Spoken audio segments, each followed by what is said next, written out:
Well, hello and happy Wednesday to you. It's time for another video. It is Inspiration Week. I'm putting a pause on that because today, Wednesday, is also the date of the Municipal District of St. Stephen regular council meeting. That happens on the last Wednesday of every month, typically. Sometimes it adjusts, but the committee of the whole meeting happens on the second Wednesday, and the regular council meeting happens on the last Wednesday.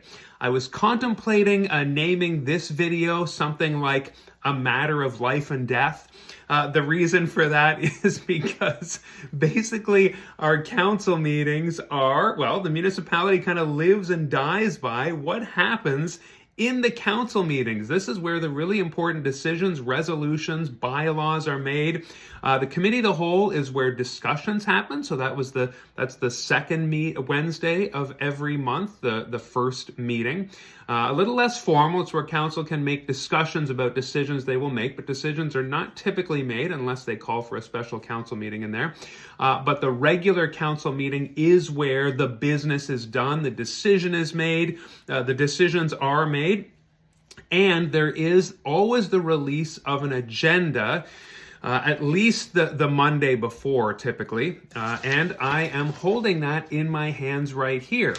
Now, I'm also going to put a link in the description here so you can check that out. Now, why am I doing this? Why am I going to take the time here to talk about the meeting that is happening tonight? Well, I just thought that is one of my commitments as mayor, is to, just like this, exactly as we're doing now, talk about the agenda. Before every meeting and after every meeting, I would like to, just like this, shoot a video where I kind of talk in everyday language about what the council is going to discuss and or decide before the council meeting. And then afterwards, I would like to, just like this, kind of debrief. Now, you can always read the minutes from any council meeting at all. Those are always posted. In fact, the adoption of the minutes, which is one of the items here, usually means in the digital format, I didn't print this out, but it's about 60 pages. So the council agenda package for every single meeting typically includes the minutes that are made out by our wonderful clerk in detail of everything that happened, the resolutions, the decisions, the proposals, everything like that. So you can always catch up on the previous meeting by reading the minutes. But there is just something to coming on here in regular, everyday vernacular, explaining to you what is happening. And so I'm kind of doing this today to model give you a taste what that would look like to have a mayor like me describing what's going to happen and what happened. What are the things on the front burner, on the back burner, coming down the pike? You will see here how council is deciding on things tonight that were put on council's plate in January. The Quad NB Club organization had a presentation, and age-friendly communities as well last month, so in January and February, and that's all coming to bear on tonight's council meeting where they will make decisions around these things. So, like I say, by way of just modeling this out, I have printed out the agenda. I have, as of right now, I don't have kind of the inside baseball view. I am an outsider. I am a resident like you, unless you're mayor or council watching this. But ultimately, I am asking to be allowed on the inside. You decide with your vote.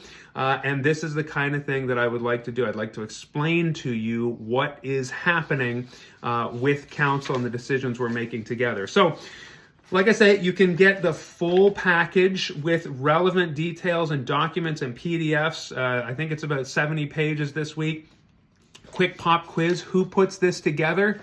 It is, of course, the wonderful staff. The CAO assembles the package. All of this is legislated in our, by the Local Governance Act. We need to have in the Municipal District of St. Stephen, of course, the procedural bylaw, which I have mentioned to you already for council meetings. And so this whole procedure has been legislated and regulated in terms of getting a meeting, to calling the meetings, when they happen, how the agenda is put together, all that kind of thing. Now, that is a lot for the average resident to absorb. I know when I was easing into this, I just remember a couple years ago, getting more interested in the process and the procedure, I found it quite opaque. I found the website a bit difficult. You got to click around. You got to figure out, is this right? Is this, am I in the right place? Am I downloading the right documents? What is all this? So I understand if you're coming into this new, it's a bit overwhelming. And that's one more thing that I would like to make a little bit easier, a little bit more transparent, an easier process for you to know what to find where, and what it is you're holding in your hands at any given time regarding a meeting. So without taking too much time, here tonight is what your council will be voting on. So, we're going to have a public comment period here. And again, so that means you are able to come up, and it's regulated by the bylaws again, but it's not all that clear. You can reach out to a councillor and say, may I speak? Technically, public comment period is restricted to 10 minutes. Every resident is allowed 2 minutes.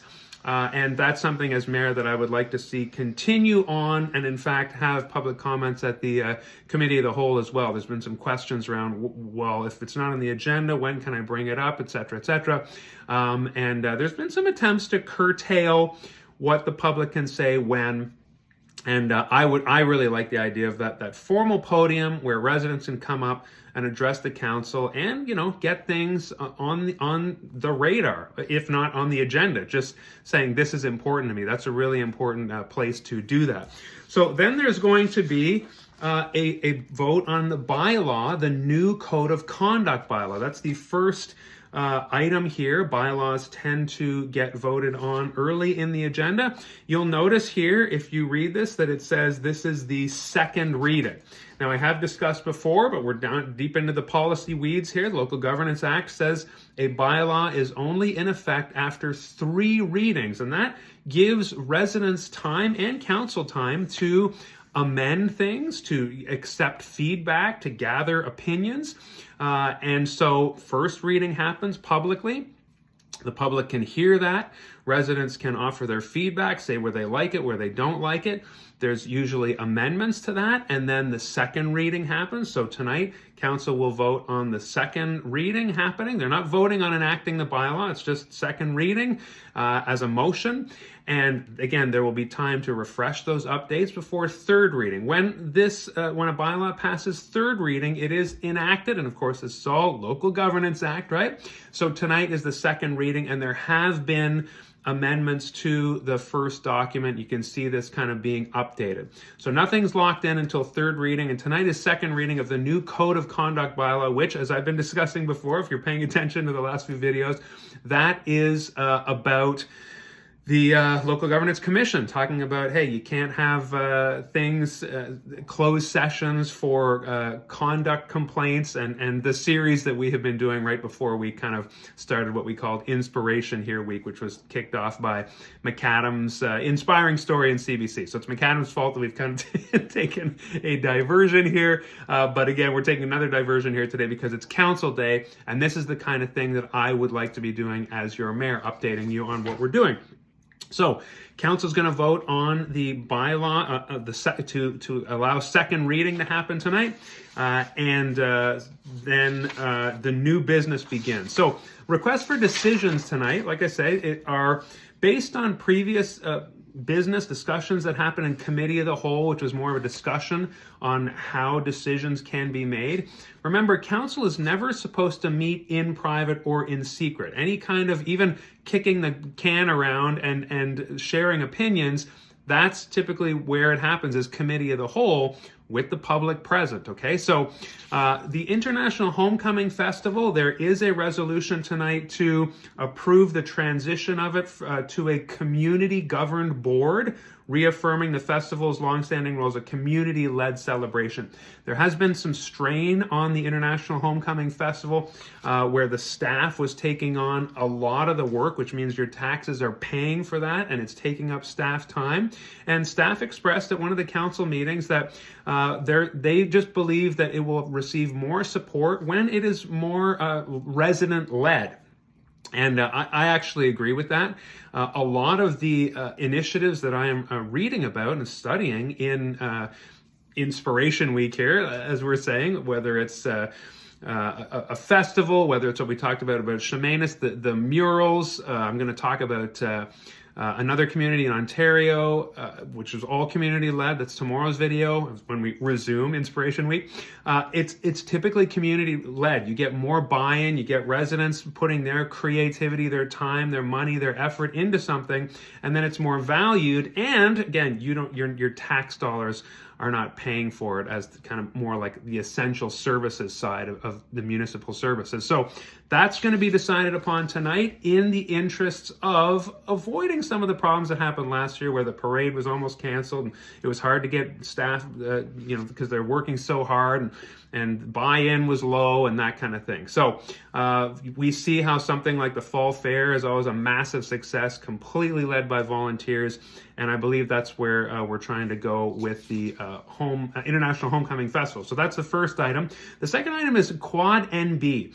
Now, in January, I was at the council meeting where Trail Coordinator for Quad NB, Vance Johnson, asked council for a letter of support that they are making, Quad NB, to the province to allow access on the provincial roads from, they're basically establishing a network of trails, which is why the trail coordinator made this really great presentation about how when your community is on the trails, that it brings a lot of people in. So you'll get people riding their ATVs, their side-by-sides, their quads, and going into the restaurants. And with the hotel coming, we believe this would be a destination. Folks coming up from the south, the U.S. maybe, stopping in St. Stephen as a first stop, and then following the trail. It means St. Stephen's on the kind of sanctioned trail map that gets you out to the more wilderness trails. But in terms of food and fuel, that is kind of the mecca for ATV and quad folks. And so the proposal was that St. Stephen, the King Street provincial route, be connected to the trail. And so they came to St. Stephen and said it would be really great for you to support this as we asked the province for that letter of support as part of the quad, the ATV trail network. And so that was that's on the agenda tonight to be voted on by council. And then the third item is the age-friendly initiative. Now, I was at a previous meeting where Brenda Lee made a presentation about age-friendly communities, and I was in St. Andrews at the Seniors Resource Center Expo in 2024, and that's where I first heard of age-friendly communities. There's a committee there that basically tries to make sure that, so in St. Andrews, they've been designated an age-friendly community, and there's a list of criteria to make it's just the way it sounds, make your community friendly to seniors. And that is everything from accessibility to height of sidewalks to just all kinds of measures. And when Brenda Lee made that presentation, there was a full slide package that you can find. Again, not all that easy when you dig up that meeting and look at it. I'm looking at my computer here because there's a process that she asked for that council is voting on as a first step tonight. Step one is mayor and council pass a resolution to make your community age friendly. Then step two is establish a steering committee, and they say that it's great when one councillor is on that steering committee. 3 is conduct an age-friendly community assessment. So there's an official assessment where the committee looks around and says, how age-friendly are we? And then 4, there's an action plan, improvements that can be made. And 5 is to submit an application to become recognized as an age-friendly community when those things are implemented. So don't want to go much more into detail on that, but that is a major benefit, I would say. I pulled them up here. Enhanced quality of life for seniors, economic benefits for seniors, social inclusion, improved infrastructure, sustainable development, health promotion for seniors. And St. Stephen is very much a senior-focused community, I would say. So becoming an age-friendly community is a huge asset, something that we can do. So council is going to be voting on that tonight, likely in the affirmative.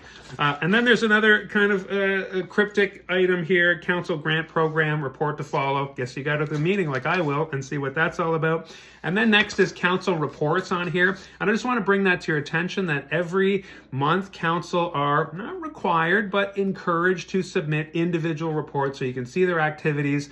And again, that is in the full digital package. Sometimes there's hard copies at the door, a big old thick package of, like I said, 60 pages or 100 pages, but you can pull it up on the website. And I'll provide a link for all this in this video below.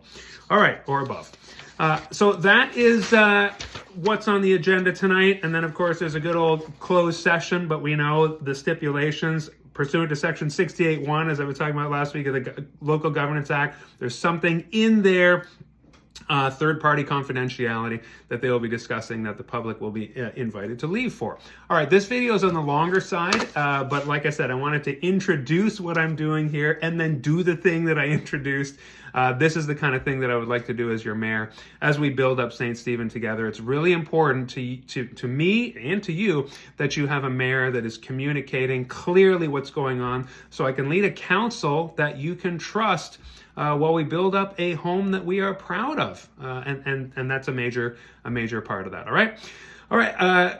Have a great rest of your day. Maybe I'll see you at council meeting tonight to see these things get discussed. And if I don't see you tonight, I'll see you tomorrow in another video. Thanks, friends. Take care of yourself and your neighbor, and let's build up St. Stephen.